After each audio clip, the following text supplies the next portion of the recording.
I was discussing the plausibility of two essential features of the philosophy of illusion. The question that we have to decide whether to take life seriously or not, that is to say, whether the plot is comic or tragic. And if it's tragic, you see, must we say that it's ultimately tragic? And the question of who are you? And are we to say that I myself, right down at root, am just a little kind of jerk of some kind that really has nothing to do with this cosmos, but just arises in it and is here on sufferance for a short period, and then absolutely nothing follows, you see? Or the alternative to that is what I really am, the same as the whole thing, that is, the works, the it, or whatever you want to call it, Brahman, God, the Tao, the great void, the Buddha nature, I don't care, the self, anything, any name you want. And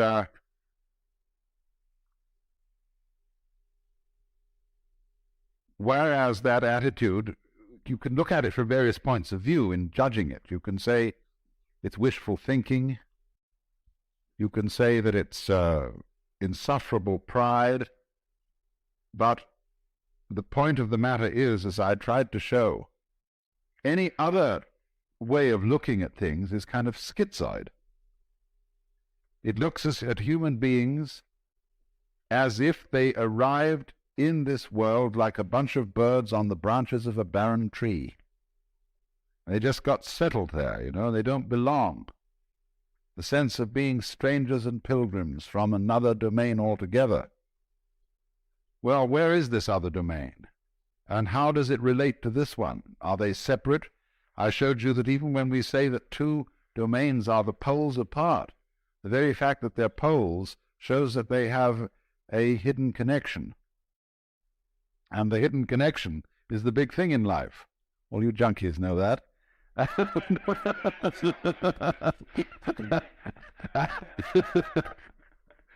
And so, in other words, we get a pattern of organization that is radial rather than an assemblage, as if the universe were really a multiverse. A lot of things that got collected together out of the infinite wastes of space and sort of began to maunder around each other.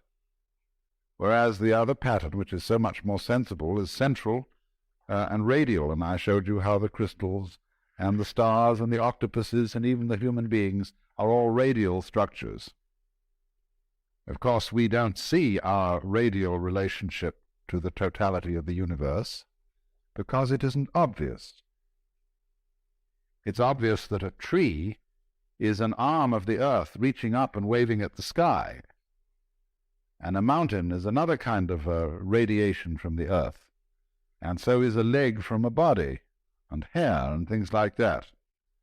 But what makes human beings, as the highest of the mammals, so conscious of being independent is that they are topologically an enclosed surface, you see, which wanders around independently of the ground. What we don't notice is that we are not independent of the ground at all, that wandering around is something that is entirely related to there being some ground. In other words, when you run up a hill, the hill also runs you up it. The hill rises and lifts you as you run, you see? And if you understand that, you don't take a hostile attitude to mountains and hills. You're grateful to them for lifting you up so high in the air, because that's presumably why you went up, that the thing was high. It was lifted up. You wanted to be lifted up. It lifted you up. You had to cooperate, of course. I always like the illustration that I've used before, perhaps you haven't heard it, of the thistledown. The thistledown, too, comes moving through the sky. I once was playing with the thing, and just came out of the blue sky, and I caught it like that, pulled it under my nose, and it started to pull, to get away. Looks as if it were a butterfly or something. It pulls away when you catch it by the leg. And I thought, oh no, of course, that's not the thistledown, it's the wind. Well, which was it? You know, in a famous debate that was settled by the sixth patriarch of Zen, there were two monks arguing when a flag was flapping in the wind, whether it was the wind or the flag that was moving. And he said, it's neither, it's the mind. And so in a way the same thing was true about the thistledown. The mind is the moving thing, because which point of view will you take? Which attitude of mind will you take towards this? Is it the wind moving the thistledown?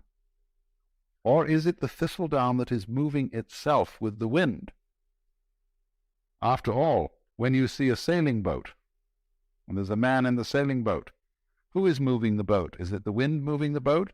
Or is it the man moving the boat because he was smart enough to put up a sail? Much smarter way of getting around than rowing. You don't have to work. It's intelligence, you see, the mind that moves the boat. And so in the same way, I thought, this thistledown has some kind of intelligence. It's radial, it's organized, it's beautiful. And it's used that to sail itself with the wind, to enable itself to pull like a little organism playing with the wind. And so in just the same way, each one of us uses the universe to get around, and the universe uses us to play with and to make games and patterns and to do its stuff. So because we seem to be disconnected and entirely sealed within our skin, that is a very deceptive thing, because the skin is not really the boundary of man. You will notice that in various periods of art, human beings have been shaped in different ways, and have been more or less transparent at some times, at other times opaque, and sometimes the emphasis has been on the state of mind which this human being is in. At other times the emphasis is on the bodily conformations and so on. In the work of painters today, one sees images that at first sight one doesn't recognize as being human. There was an exhibition at the Museum of Modern Art in New York some years ago called The New Image of Man. And these things didn't look like human beings at all. Some of them did, but that's because what does a human being look like? That depends on your point of view.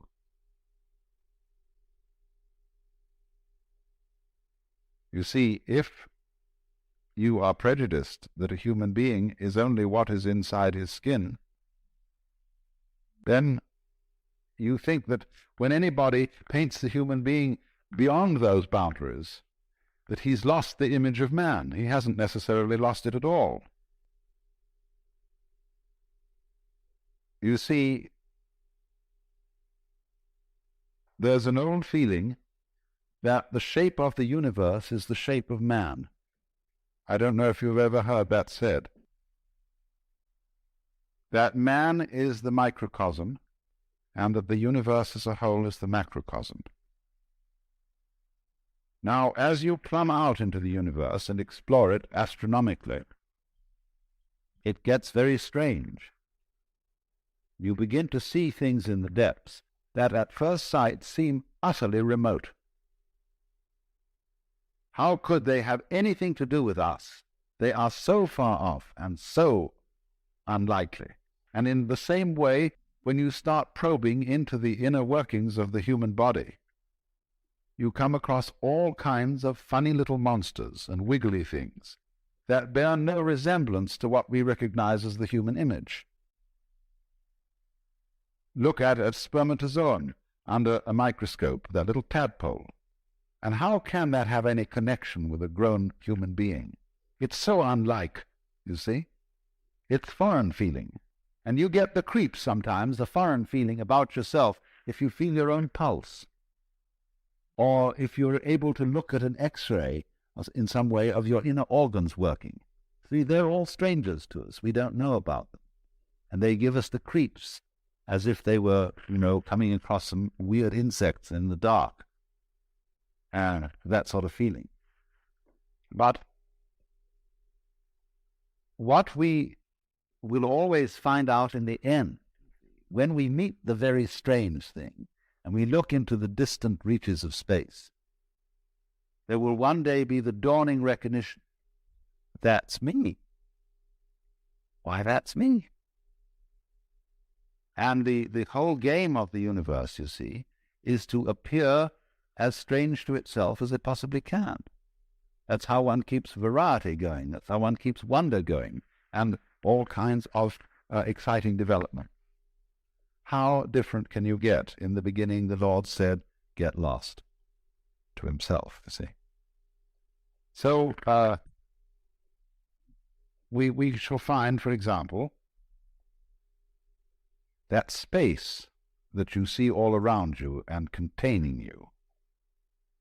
And you can feel space in many ways. Space is not only something that comes through the eyes. The movement of your arms, if with closed eyes, if for a blind person, is his way of knowing space. And you can hear space audibly.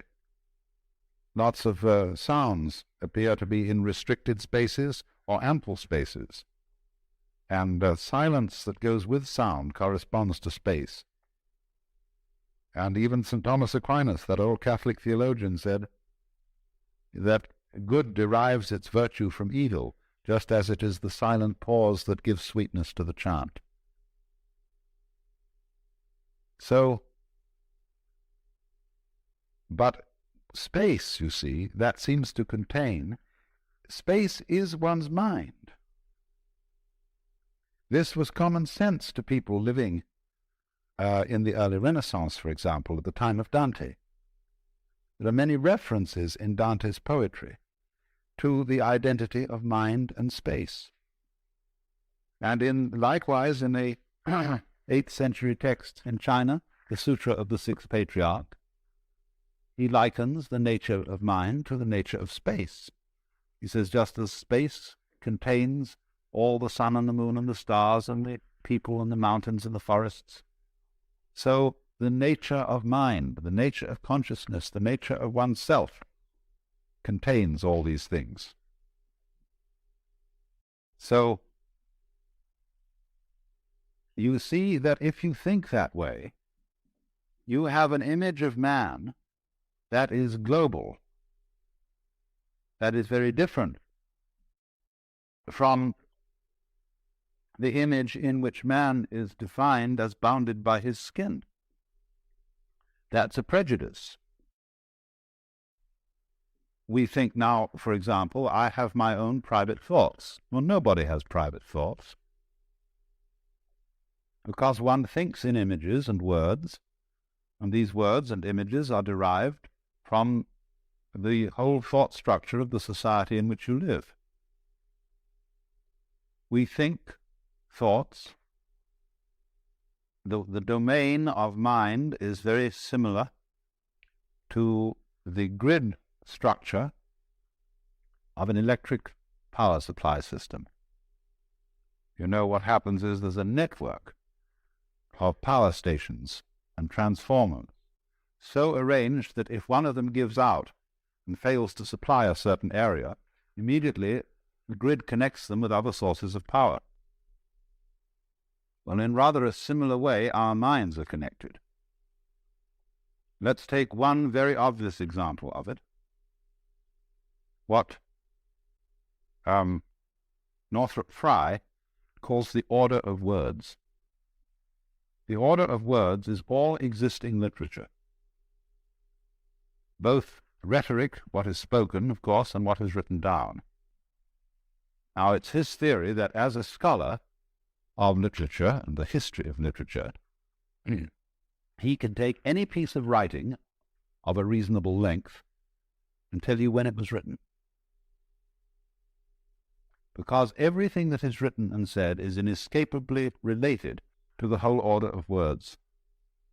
And it's amazing what little things you might not notice would give you away, because he can say, well, obviously he has read this, thinking, say, of a particular novelist or poet, so it must come after the date when that novel was published. But he couldn't possibly use an expression like that to say, for example, that it was a capital day. He would never use that expression living, say, in contemporary 20th century America. That's a Victorianism, or it's an Edwardian way of talking. And so by all sorts of little clues like that, the scholar can pin down a piece of writing to when it was written, you see? That is because every individual piece of writing is a function of all writing that's being done.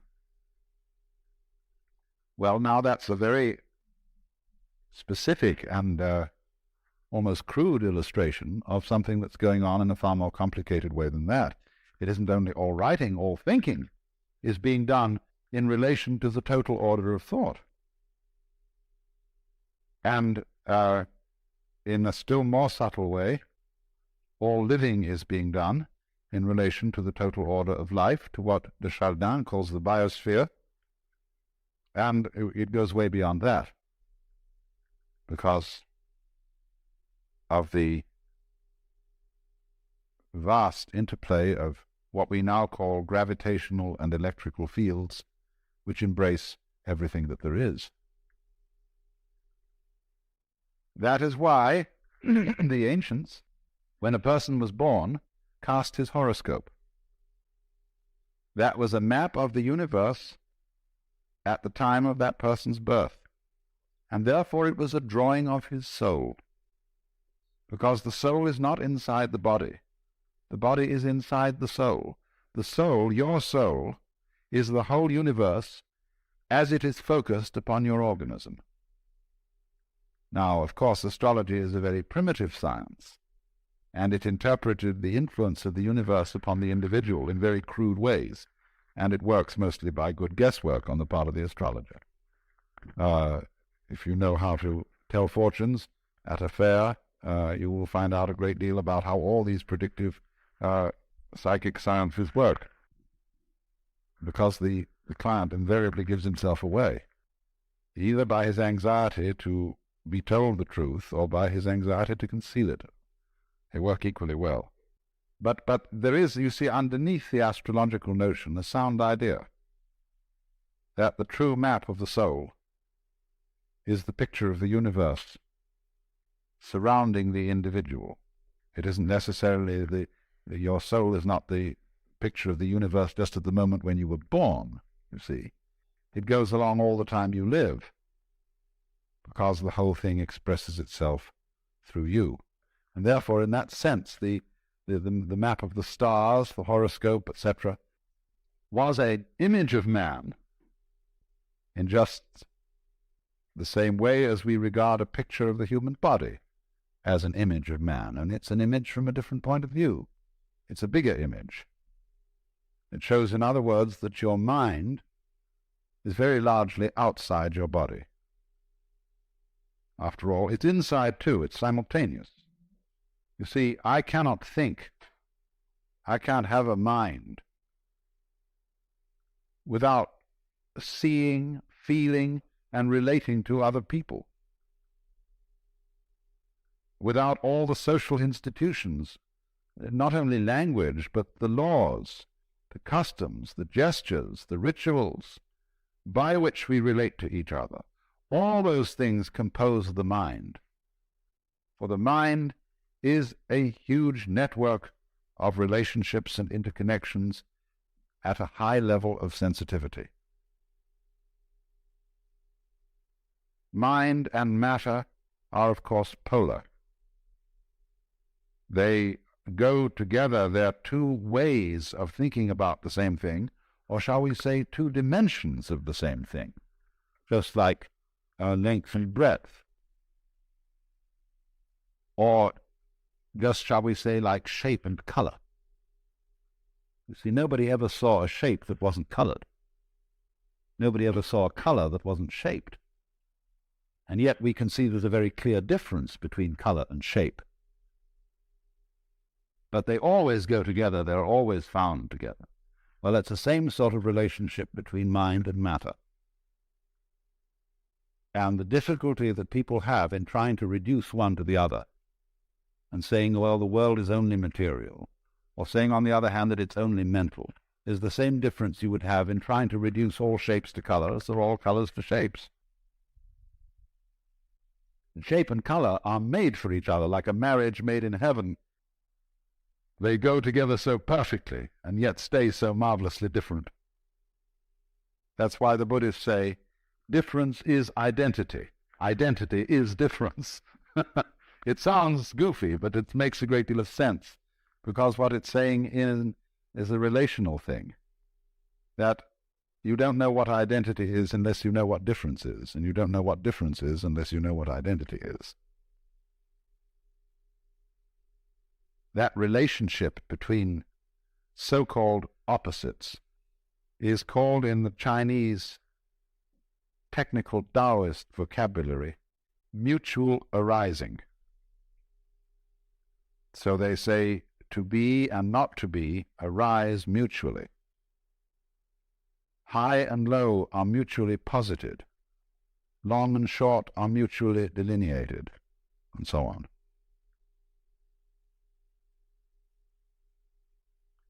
Now, what we see then is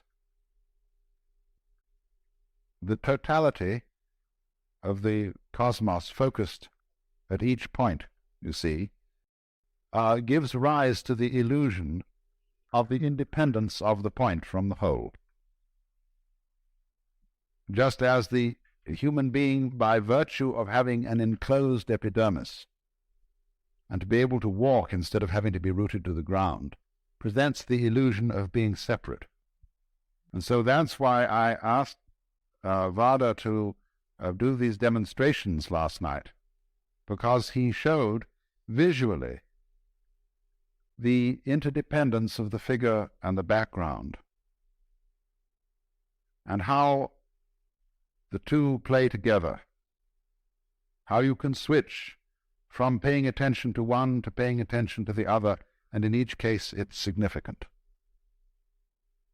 That is an art that we have lost in our day-to-day perception of life, and it leads, practically speaking, to the serious problem of ecological blindness. That is to say, to the ignorance which most human beings seem to suffer from, especially in our culture, that they are inseparably related to their physical environment. It looks as if we aren't. It looks as if we can go out with bulldozers and insecticides and every kind of a gadget and make over our physical environment as it suits our whims. But then we discover to our consternation that we've upset all sorts of balances, that the house we made such a nice flat lot for on the hillside suddenly slides down the hill when there's a rainstorm because we took away all the shrubbery that was binding the hill together. And, you know, this happens in Hollywood every day. And nobody ever seems to learn.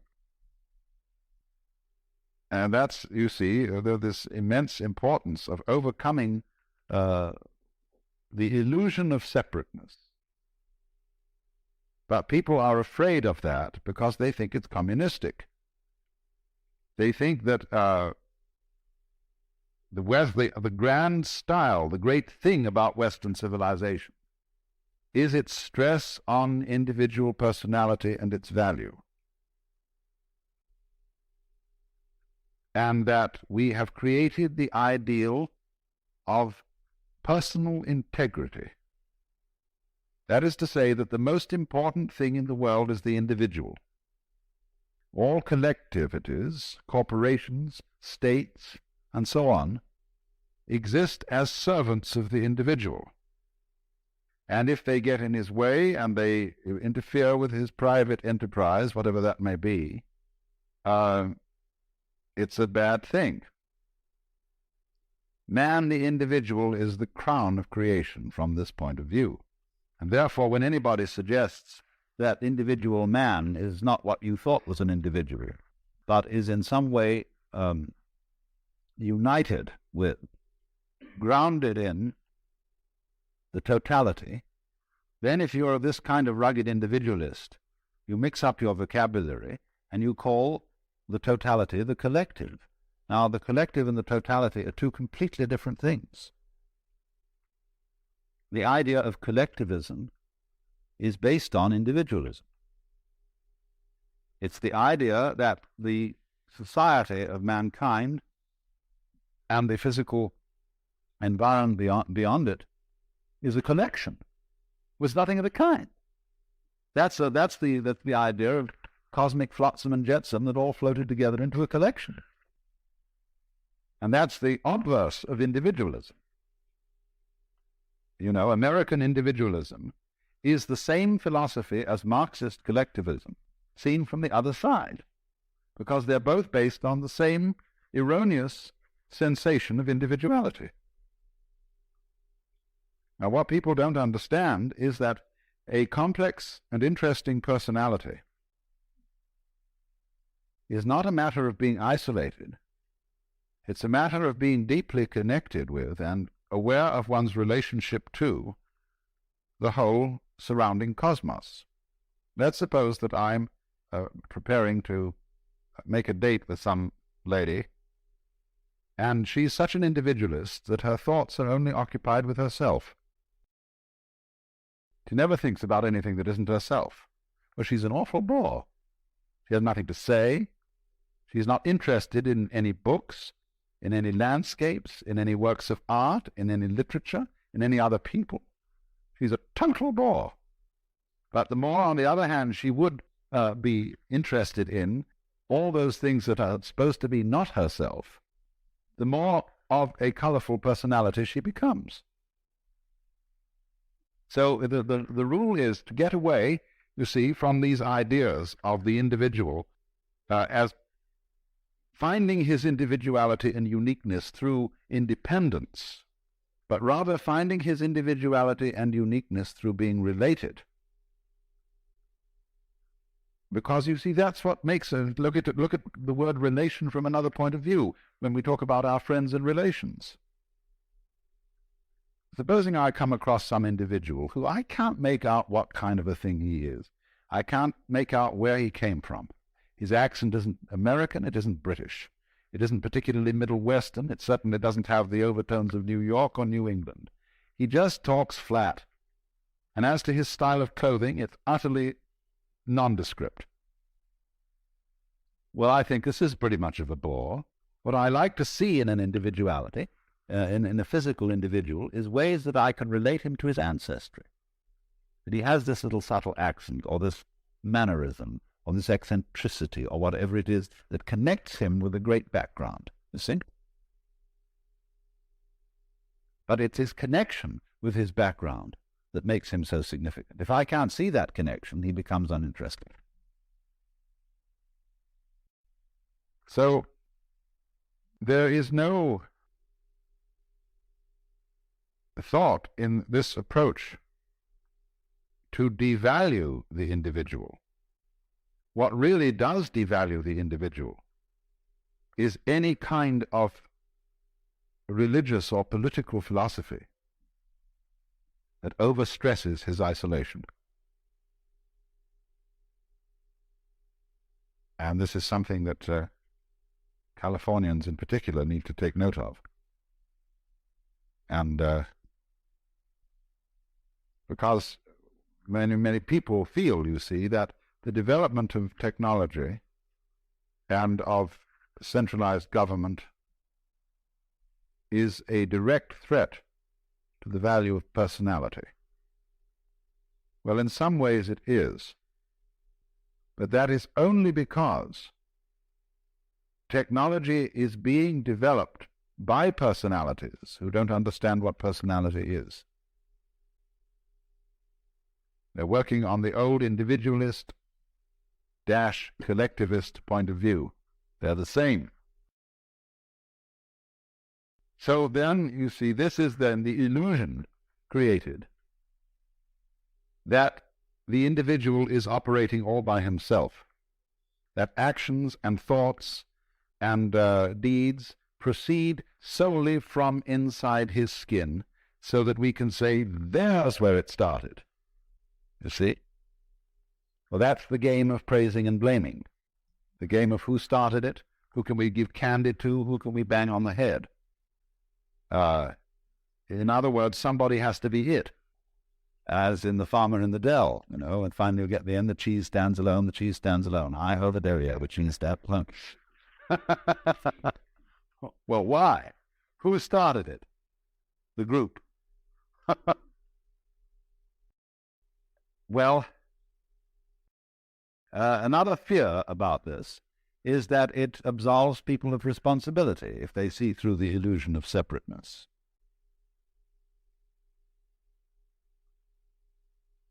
The truth of the matter is, actually, that no philosophy of history has really succeeded in making anybody more or less responsible. In other words, let's say that you are a Christian, a Catholic of the old-fashioned medieval type, who believes that you've got an individual soul with free will, and that you're under responsibility to God to obey his law, and that if you don't, the most disastrous consequences imaginable will befall you. You'll fry in hell forever. There's no evidence whatsoever that believing in that made people any more virtuous than they are today. None at all. Indeed, clergy who believed in all this owned whorehouses and all kinds of things. They were just as contemptuous of law and order as anybody could be now. And part of the reason was, of course, that the threat of hell was an unimaginable penalty like the H-bomb. It's just too big to think about, and really brings justice into disrespect because it uses such crude and clumsy methods. It's like using a steam hammer to drive in tacks. Responsibility is a thing like a nice face, which you either have or haven't. Certain backgrounds, certain interests, certain awarenesses of relationship create responsibility in some human beings. And they live that way not because they are giving themselves sermons and telling themselves all the time that they ought to be responsible. It's because they're intelligent enough to see that being responsible makes things very much easier for everybody all round. That's all there is to it. And, of course, that's all is a big all, but you won't, what I'm saying is, the people who are frightened that other people will abandon responsibility never did have any way of thinking that would guarantee that people would be responsible. There is no such guarantee. If there were, we should be automata.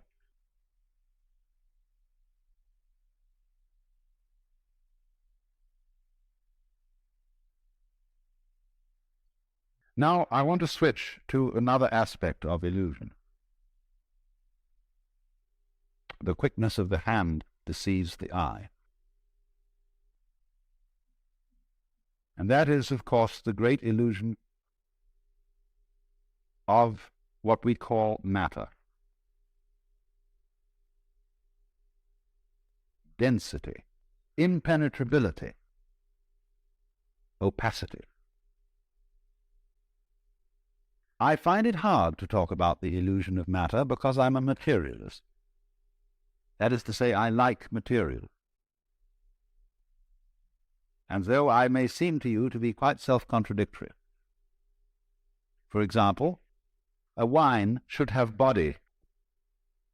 Pure alcohol doesn't.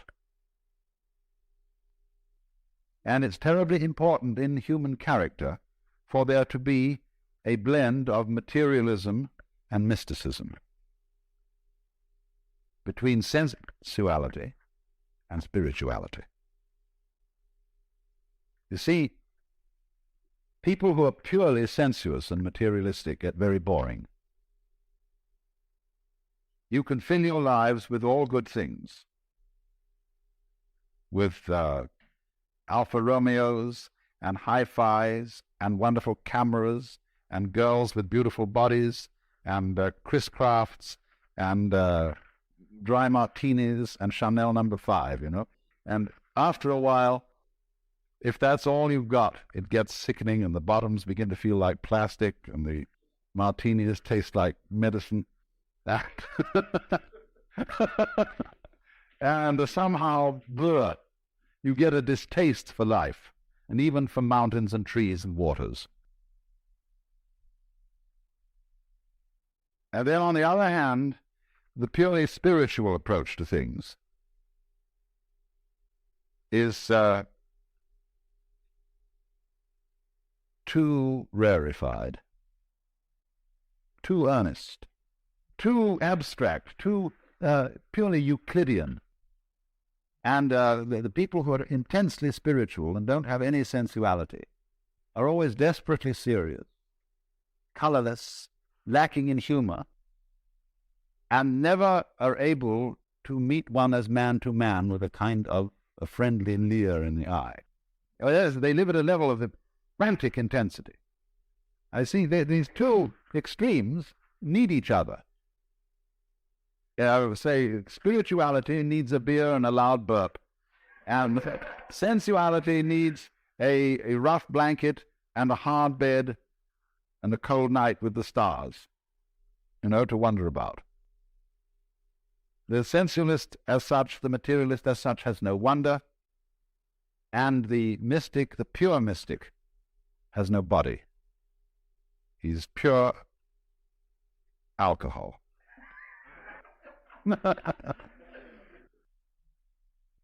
So, if then one should say that material is an illusion, this seems to be selling out to the spirit people and to the mystics.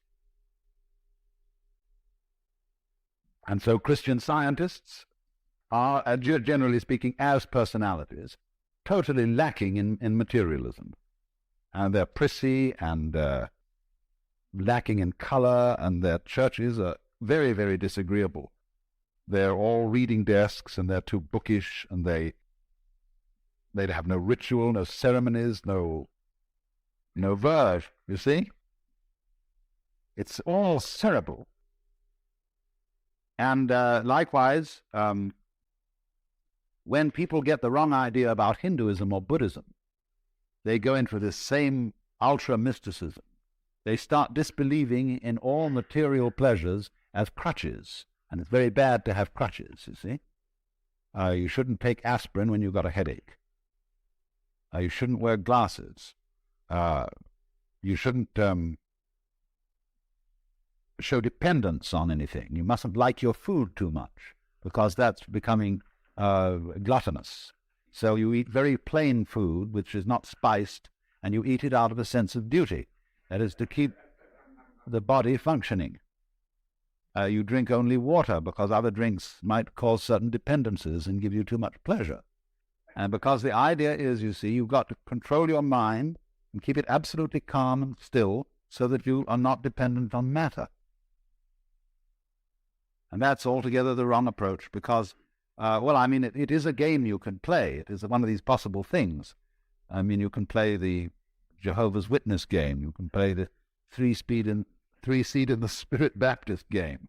All these are various things which you could play, just as you can take up a hobby for bridge or fishing or something like that. But what happens is, you see, that the notion that the material world is an illusion is turned into a judgment of value. If it's an illusion, therefore it's bad. I ought not to be under this illusion. Well, the reality of the matter is that if you see that the material world is an illusion, you can enjoy it a great deal better than if you think it isn't. A true materialist, therefore, is one who knows that material is an illusion.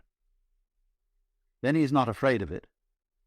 Then he can enter into the dance of material with real zest. Because, you see, if you're a false and a fake materialist, what's happened? You borrowed money to buy yourself a Cadillac, an impressive house, ranch style, with a picture window and a patio and a swimming pool, and you've bought a lot of stock, and you somehow wangled the money and borrowed it, and you keep lying awake nights wondering if you're going to make the payments. Well, there's no point in that at all. How can you possibly enjoy all this jazz, if that's the kind of jazz you want to enjoy, if you've got to worry about whether you pay for it or not? And you get hopelessly involved, you get commitments here, commitments there, and finally you have a nervous breakdown and shoot yourself. The only way to enjoy material is to disbelieve in it, just as one can disbelieve in money. You can have zest for it, you see? Otherwise, it's much better to be poor. I mean, if you have no taste for this kind of life and no real interest in it, but feel that somehow you ought to have it for status reasons, much better to stay poor. Not have any of that stuff at all. So, then this is the important thing I'm trying to say. Material is an illusion, but a great illusion. And the point is to swing it, and not to run away from it on the one hand, or to get stuck on it in the other. Then you can play with it. Just like a wheel going round. If the wheel is too loose on the axle, it wobbles all over the place. If it's too tight, it won't revolve. But you kind of sit loose, you see, to this thing. Not too loose, though. Now, in what way, then, is the material world an illusion?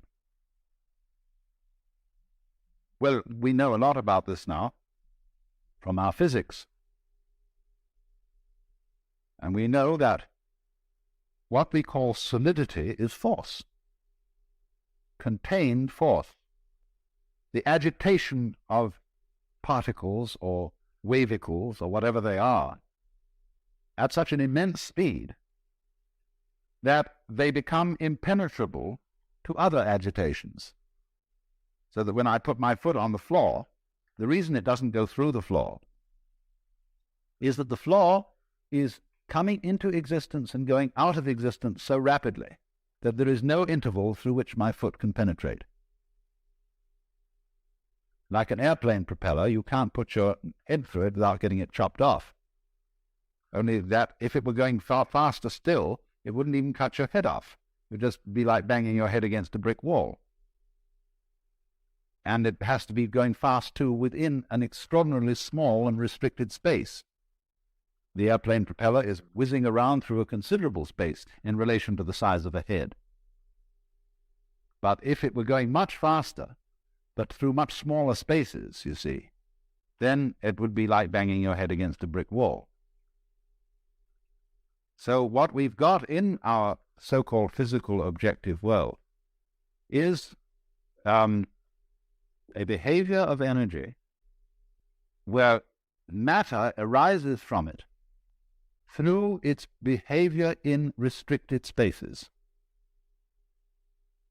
Density is a quality of space rather than a quality of matter, if you see what I mean. I gave the illustration of the airplane propeller to try and show that.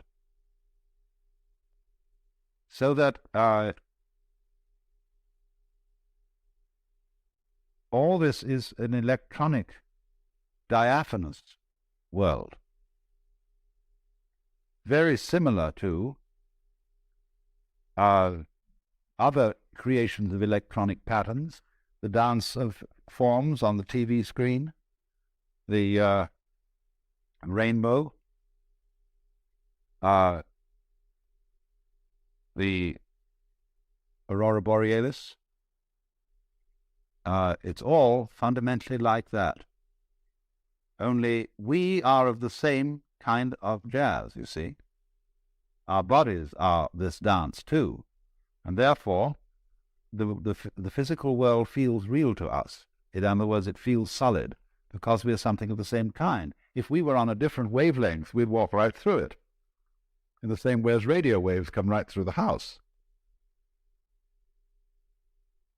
They are of such a nature that they can penetrate the spaces, the interstices, or in some way jazz signals through. And but we are on the same wavelength, you see, as the wall, and so don't go through it. But nevertheless, the whole cosmos is therefore a function of energy, or you could say of light, something like light, and therefore we and it are all diaphanous. Now, it's easier to see that if you live in a medium where things aren't so dense. There's only one other creature as intelligent as man, and this lives in a medium that is less dense, and this is the dolphin. The dolphin is a mammal. Many millions of years ago, it seems that dolphins were living on the land. But they are very clever. And they decided that the land was no place to live, because getting food was difficult, and you had to lug yourself around, and there were many, many bad shows about the land. It had very curious changes of temperature. It became unspeakably cold and unspeakably hot, and you had, in fact, to work. Well, no sensible person ever works. I never work. I get paid for playing. And everybody should do that. That's the mark of an educated man, is that eventually he gets a job where he's paid for playing. And a worker or a proletarian isn't necessarily a poor man. There are lots of poor, a poor man like, say, Selig Morgenrath or Eric Barker around here, they're not proletarians. A proletarian is a person who is fettered to the process of work. That is to say, to doing chores every day that he really doesn't like and that aren't in the least interesting in order to go on living. So the dolphins decided this is ridiculous, this land existence, and they went back to the water. And it's pretty easy to fish, you see. There are plenty of fish in the water and things to eat, because we know the ocean is the greatest food supply in the world. And when they'd eaten a few fish or whatever they need, they decided just to have a ball. So the dolphin can get abreast of a ship, get one of the wakes coming out on the side, can set its tail at an angle of 26 degrees, and be pushed along by the ship. And it's not going anywhere. There's no reason to go along there. As if it had to get to another part of the sea is pretty much the same all through. But they're just going, boom, and they chatter and dance, and they're really highly civilized beings. And so, please don't anybody ever kill dolphins or be unkind to dolphins, because they're exemplary, high-minded creatures. And we shall soon discover this. As soon as we can set up communication with them, they will tell us all about it, and we will then invent a new style of civilization based on frolic.